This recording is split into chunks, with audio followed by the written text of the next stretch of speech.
The Long Island Museum's art collection represents more than 2 centuries of our island's artistic heritage.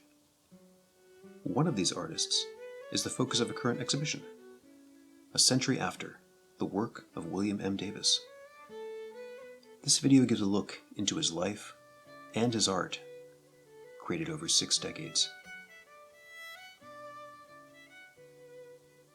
Born in Setauket in 1829, Davis left school at age 16 to become a ship's cabin boy, sailing on Long Island Sound.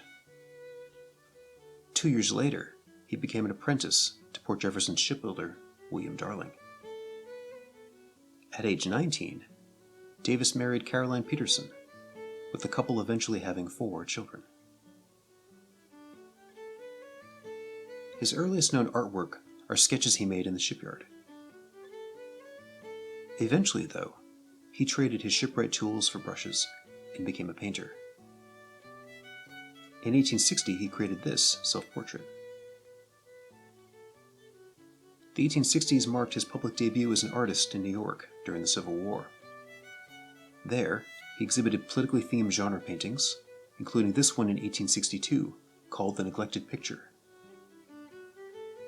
Intended as an insulting portrait of the President of the Confederacy, Davis created a convincing trompe-l'oeil painting that looked like a battered print in a smashed and broken frame.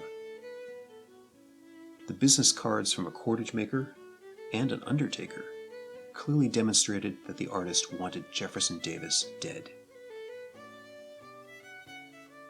This decade also marked a growing friendship between the young artist and William Sidney Mount. In the years before Mount's death in Setauket in 1868, the men exchanged letters, visited each other's studios, and Mount painted a posthumous portrait from memory of Davis's daughter Lucy, who had died at the age of 6. After a decade in the city, ill health spurred Davis's semi-retirement to Long Island in 1872. There, he lived with his family in a house in Mount Sinai and ran an art supply store below his studio in Port Jefferson. Today, it's home to a coffee shop. Income from the business gave Davis the freedom to paint what he wanted. And here he quietly worked for the next half-century. This exhibition assembles one of the largest displays of his artwork in 50 years. It also includes the surviving letters between Davis and Mount. Davis found inspiration in the landscape and people of Long Island's North Shore. In this example from 1875, he depicts a cider press in Setauket 35 years after Mount had first painted it. Like Mount, Davis painted local people at work and play, including this African-American farmer sharpening a saw. He also made careful nature studies, landscapes, trompe-l'oeil, maritime subjects, and occasionally inserted himself into a composition. In his 6 decades of painting, Davis witnessed the evolution of Americans' artistic tastes, as well as the development of the North Shore, where he spent most of his life.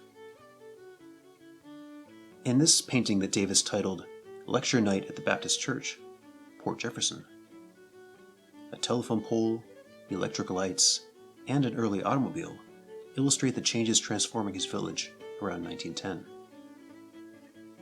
And here's the church today. Much of his world is gone, but 100 years after he died in 1920, at the age of 90, Davis's artwork offers a look back at a Long Island worth remembering.